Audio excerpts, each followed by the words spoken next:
कहानी की शुरुआत होती है एक ग्रुप एक्सप्लोरर की टीम से जो साउथ अटलांटिक ओशन के बीच में होते हैं। उस शिप पर डेविड नाम का एक वेदर ऑफिसर था जो मौसम का हाल बताता है। वो लोग एक ऐसे आइलैंड की तरफ जा रहे थे जो समंदर के बीचों बीच मौजूद था। सरकार ने डेविड को वहां इसलिए भेजा था ताकि वो उस आइलैंड के बदलते मौसम का ऑब्जर्वेशन कर सके। डेविड को लगभग 1 साल तक वहां रुकना था मौसम का डेटा कलेक्ट करने के लिए। पूरा साल मौसम का डेटा कलेक्ट करने के बाद फिर उसे वापस लौट आना था। डेविड को साल भर का खाना और जरूरत का सारा सामान दे दिया गया था। कई दिन के सफर के बाद आखिरकार वो आइलैंड तक पहुंच गए। वो लोग बोट की मदद से उस आइलैंड पर उतरे। ये आइलैंड पूरी तरह से वीरान था, जहां एक परिंदा भी दिखाई नहीं दे रहा था। उस आइलैंड पर एक लाइट हाउस और एक छोटा सा घर था जहां डेविड को रहना था, क्योंकि इससे पहले भी एक रॉबर्ट नाम का वेदर ऑफिसर यहाँ रहता था, लेकिन अब उसकी ड्यूटी का वक्त खत्म हो चुका था। उसने 1 साल तक अकेले उस आइलैंड पर रहकर मौसम का डेटा कलेक्ट किया। अब उसकी जगह डेविड यहाँ पूरा साल मौसम का डेटा कलेक्ट करने के लिए रहेगा और वो पुराना ऑफिसर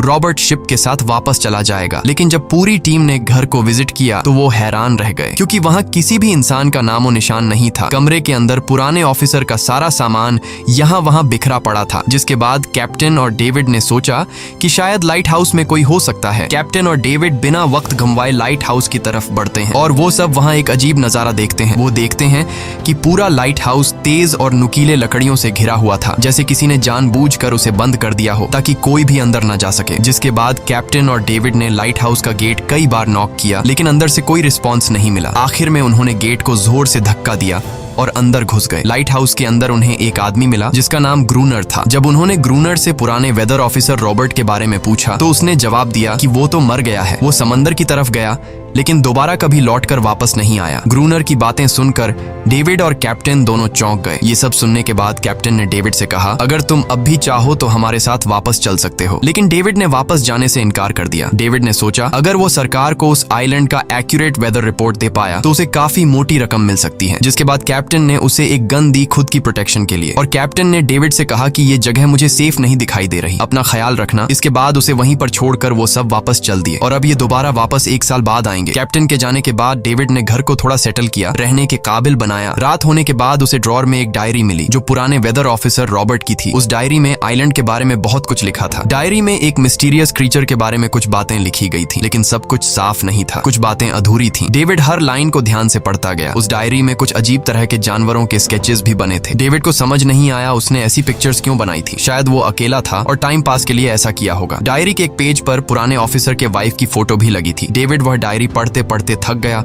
और धीरे धीरे उसकी आंख लग गई। अगली सुबह डेविड ने मौसम का डेटा कलेक्ट करना शुरू कर दिया, लेकिन समंदर के पास पहुंचते ही उसके कदम रुक गए। उसने देखा कि चट्टानों के बीच कुछ पत्थर अजीब तरीके से सजाए गए हैं और उनके बीच शेल्स रखे थे अजीब से पैटर्न में। डेविड ने सोचा शायद ये सब ग्रूनर ने किया है। वो ये सोचकर दोबारा अपने काम में लग गया। काम के दौरान जब उसने दूरबीन से लाइट हाउस की तरफ देखा तो उसे ग्रूनर के साथ एक और इंसान भी दिखाई दिया, लेकिन पलक झपकते ही वो गायब हो गया। डेविड ने दोबारा उसे देखने की कोशिश की, लेकिन फिर उसे लगा कि ये उसका वहम है। रात को डेविड अपने काम में बिजी था, तभी दरवाजे पर नॉक हुआ। उसे लगा कि शायद ये ग्रूनर है। डेविड ने उसका नाम पुकारा, लेकिन कोई जवाब नहीं मिला। हाथ में लैंप लेकर जैसे ही डेविड दरवाजे की तरफ बढ़ा तो उसके कानों में कुछ अजीब सी आवाजें गूंजने लगीं जो किसी इंसान की बिल्कुल भी नहीं थी। और फिर उसने देखा गेट के नीचे से किसी अजीबोगरीब क्रीचर का हाथ अंदर आने की कोशिश कर रहा है। वो इंसान का हाथ बिल्कुल भी नहीं था। ये देखकर डेविड के पांव तले जमीन ही खिसक गई। वो तुरंत बेसमेंट की तरफ भागा और वहां जाकर छुप गया। कुछ ही देर में वो मिस्टीरियस क्रीचर घर के अंदर घुस चुकी थी। वह छुप छुप कर डेविड को ढूंढ रही थी और डेविड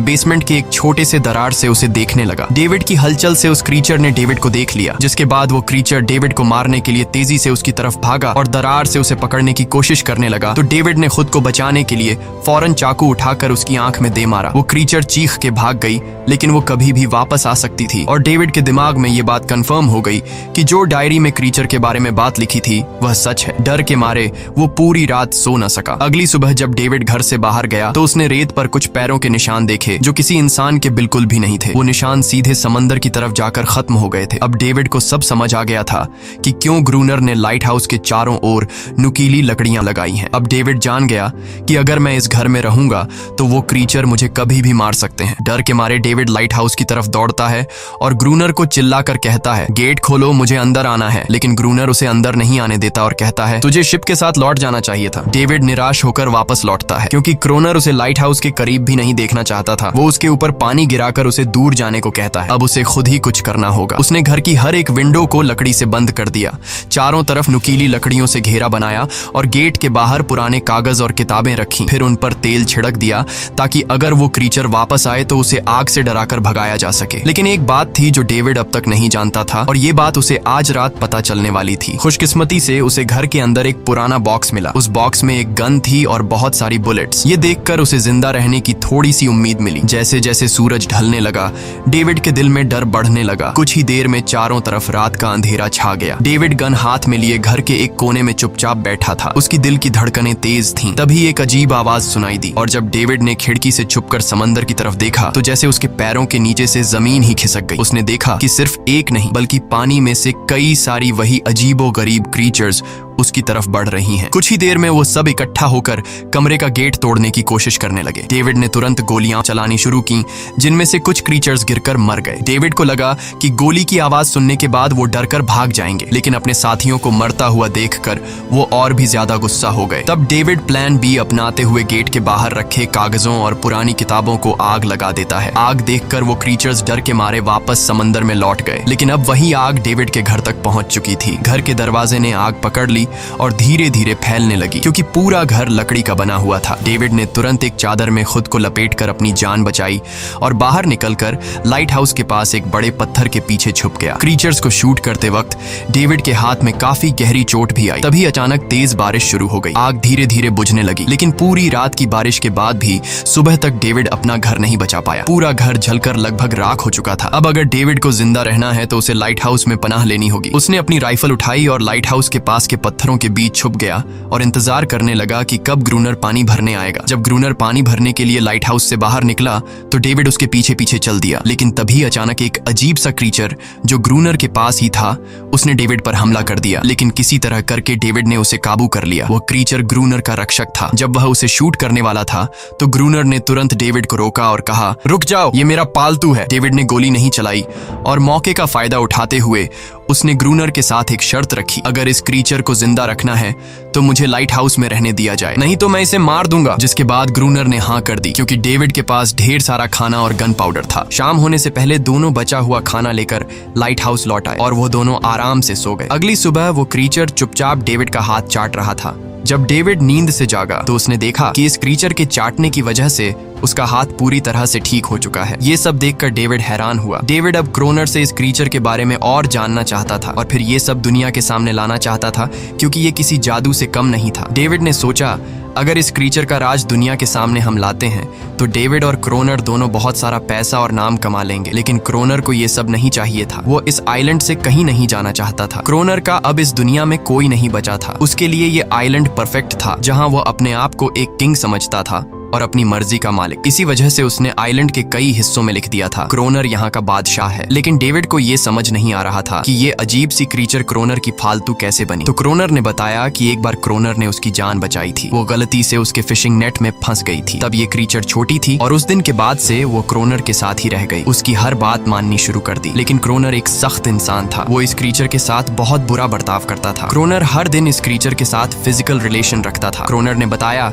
कि एक बार इस क्रीचर ने मुझ पर हमला भी किया था और उसके बदले में क्रोनर ने उसे ऐसी सजा दी कि उस सजा के बाद वो क्रीचर अपने आप को क्रोनर की गुलाम समझने लगी। और आप सब भी समझ गए होंगे कि हर रात वो क्रीचर समुद्र से बाहर क्यों आते हैं। वो सभी इसलिए आते हैं ताकि अपने साथी को क्रोनर से छुड़वाकर वापस ले जाए। लेकिन क्रोनर ऐसा नहीं होने देता। वो क्रीचर्स दिन के उजाले में अटैक नहीं कर सकते क्योंकि सूरज की रोशनी उनकी स्किन जला देती है। डेविड अब यहाँ और नहीं रहना चाहता था। वो किसी तरह से आइलैंड से अपनी जान छुड़ाना चाहता था। खैर, शाम होने लगी और क्रोनर ने उससे कहा, गन लेकर रेडी हो जाओ क्योंकि वो क्रीचर्स कभी भी हमला कर सकते हैं। वो लाइट हाउस की लाइट ऑन करने के लिए तैयार हो गए और कुछ ही देर में समुद्र से बड़ी संख्या में क्रीचर्स निकलकर बाहर आ गए। वो लाइट हाउस की तरफ बढ़ते जा रहे थे। क्रोनर उन पर लगातार फायर करता जा रहा था, लेकिन डेविड पूरी तरह से डर गया था। वो लाइट हाउस के अंदर की तरफ आने लगा। क्रोनर के बार बार कहने के बावजूद वो बस एक कोने में चुपचाप बैठा रहा और कुछ ही देर में डेविड बेहोश हो गया। क्रोनर पूरी रात अकेला इन क्रीचर्स से लड़ता रहा। अगली सुबह क्रोनर ने गुस्से में डेविड के मुंह पर पानी डालकर उसे उठाया और कहा, अगर तुम्हें जिंदा रहना है तो इनकी जान लेनी होगी, नहीं तो तुम्हें लाइट हाउस से निकाल निकाल दिया जाएगा और तुम्हें मेरी हर बात माननी होगी। रोजाना पानी भर कर लाना, लाइट हाउस के छोटे बड़े काम करना और रात को मेरे साथ गार्ड ड्यूटी भी करनी होगी। अब डेविड के पास दूसरा कोई ऑप्शन नहीं था। इसी वजह से ये सब करना उसकी मजबूरी बन गया। डेविड अब क्रोनर की हर बात मानने लगा, लेकिन एक चीज थी जो उसे बिल्कुल भी पसंद नहीं आई। वो ये थी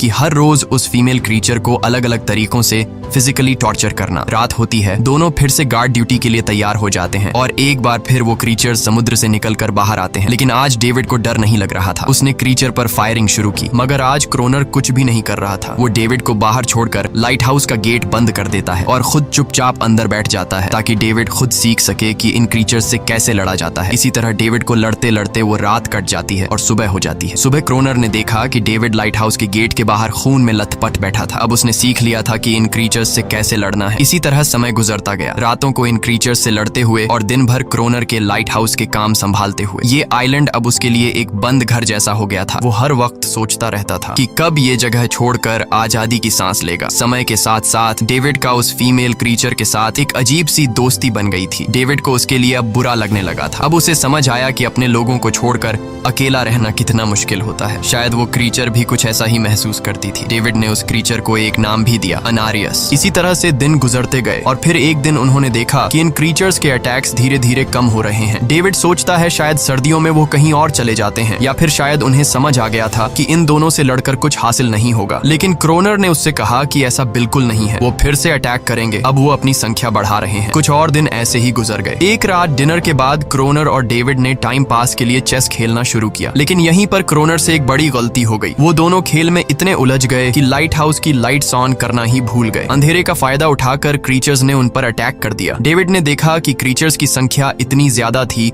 कि दो लोग मिलकर भी ज्यादा देर तक नहीं लड़ सकते थे और इस बार उनके पास कोई प्लानिंग भी नहीं थी। गन्स की बुलेट्स भी ऑलमोस्ट खत्म हो चुकी थी। किसी तरह बचते बचाते वो लाइट हाउस के टॉप तक पहुंच गए, लेकिन इस बीच क्रोनर के पैर में गहरी चोट आ गई। वो क्रीचर्स आज उन पर भारी पड़ गए थे। दोनों को लगा कि आज उनकी मौत पक्की है, लेकिन खुशकिस्मती से सुबह हो गई। जैसे ही सूरज धीरे धीरे उभरता है, वो क्रीचर्स लाइट हाउस छोड़कर समुद्र में वापस चले जाते हैं। कड़कती धूप निकलने के बाद एनेरियस क्रोनर के जख्म को ठीक करने की कोशिश करती है, लेकिन अब तक डेविड को समझ आ चुका था कि वो इन क्रीचर्स के साथ ये लड़ाई जीत नहीं सकते। बुलेट्स भी अब खत्म होने के करीब हैं। उनके पास खाना भी इतना नहीं है कि वो ज्यादा देर तक चल सके। लकीली अगले दिन जब डेविड लाइट हाउस के बाहर इधर उधर घूम रहा था तो उसने समुद्र में एक जहाज देखा। वो जल्दी से अंदर से फ्लेयर गन लाया और जहाज को सिग्नल देने गया, लेकिन क्रोनर ने उसे रोक दिया क्योंकि वो नहीं चाहता था कि डेविड यहाँ से जाए। उसी वक्त अनारियस ने क्रोनर पर हमला कर दिया। वो डेविड को क्रोनर से बचाना चाहती थी। क्रोनर किसी को भी ये आइलैंड छोड़ने नहीं देना चाहता था। ये आइलैंड उसकी अपनी दुनिया थी जहाँ वो एक किंग की तरह रहता था। वो डेविड को भी जाने नहीं देना चाहता था। इतने समय से अकेला रहने के बाद अब उसके पास कोई था जिससे वो बात कर सकता था, और अगर डेविड उस शिप में वापस चला गया तो वो वहां जाकर सबको एनेरियस और उनके बारे में बता देगा। इसलिए अब डेविड यहाँ से नहीं जा सकता। धीरे धीरे वो शिप डेविड की आंखों के सामने समुद्र में गायब हो गई। अब उसके पास कुछ भी करने को नहीं था। कुछ और दिन ऐसे ही बीत गए। क्रोनर अब भी डेविड और अनारियस दोनों के साथ बुरा बर्ताव कर रहा था, लेकिन अनारियस को वो खास तौर पर मारता था, जो डेविड को बिल्कुल पसंद नहीं था। एक दिन डेविड ने अनारियस को एक छोटी टॉय बोट गिफ्ट में दी जो उसने किसी मछली की हड्डी से बनाई थी। लेकिन जब अनारियस ने उस बोट को देखा तो वो डेविड को आइलैंड के एक ऐसे कोने में ले गई जहाँ सचमुच एक असली बोट रखी थी। जब डेविड ने इस बोट के बारे में क्रोनर से पूछा तो उसने कहा हाँ, उसे पहले से पता था कि आइलैंड के इस हिस्से में एक बोट है। क्रोनर कहता है कि कुछ लोग इस आइलैंड तक बोट के जरिए अपनी जान बचाने आए थे, लेकिन सुबह होने से पहले उनमें से कोई भी जिंदा नहीं बचा। सबको इन क्रीचर्स ने मार दिया। वो सब शिप में गोला बारूद ले जा रहे थे, लेकिन समुद्र में आए तूफान की वजह से उनका शिप इसी आइलैंड के पास डूब गया। ये सब सुनते ही डेविड के दिमाग में एक आइडिया आया। उनके पास एक डाइविंग सूट जैसा कुछ था। डेविड ने कहा कि अगर हम दोनों में से कोई उस सूट को पहनकर